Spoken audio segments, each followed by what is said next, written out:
New at 11. Finding a newly constructed home that is not in a homeowners association is almost impossible. According to the Foundation for Community Association Research, more than 2 million Georgians live in an HOA, paying about $3 billion in dues. And while most seem happy, 11 Alive investigative reporter Rebecca Lindstrom gets weekly emails from viewers feeling just the opposite. And tonight she takes us to one community getting creative to regain control. Back up. This was the scene in March. Do not touch me. I didn't touch you. A fight fueled by frustration over how this condo association was being managed by its HOA president, Claire Cherry. By July, Judge, we have reached an agreement. Cherry had agreed to do 20 hours of community service and take an anger management class. But several condo owners say the ruling does nothing to solve the actual problems at Peyton Place, a community in southwest Atlanta just off MLK Jr. Drive. Like a raccoon could get in there. 11 Alive Investigates went to court 3 times as the community tried to use code violations to get the HOA to fix years of neglect. Each were baby steps, but there is still moss on roof tiles, broken gutters, and busted walls. All things the HOA's covenants say it is responsible to fix.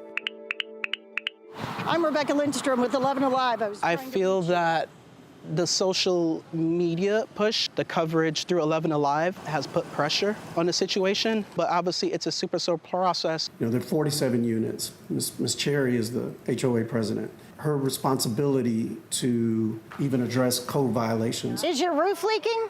is largely tied to those 47 individual units and homeowners paying their dues. But according to property tax records, Cherry owns at least 12 of those units. And these homeowners say they have yet to see proof that even she is paying dues. I mean, the board is responsible for collecting those dues, getting the money that's and needed. Reporting what actually was collected. These property owners say they've never seen an HOA budget.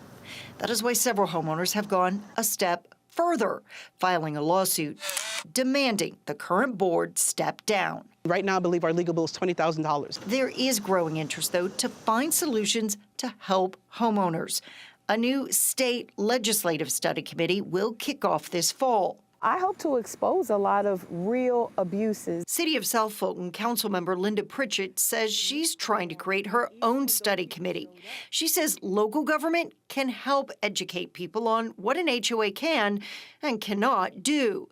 Many of the board members for HOAs don't realize that you have to have quarterly meetings. You have to understand Robert's Rules of Order. But she says only the state can penalize boards, property management groups, or attorneys that participate in neglect, or on the other end of the spectrum, issue fines for the sake of fines. My next door neighbor had built a pond with exotic fish and did not get permission. So within a year, they had $14,000 worth of fine. And it just didn't even make sense because they had removed the pond within 2 months. Pritchett plans to take what she has learned to state lawmakers, and so does Shepard. There is no recourse in the state of Georgia when you have an out of control and, in my opinion, criminal HOA.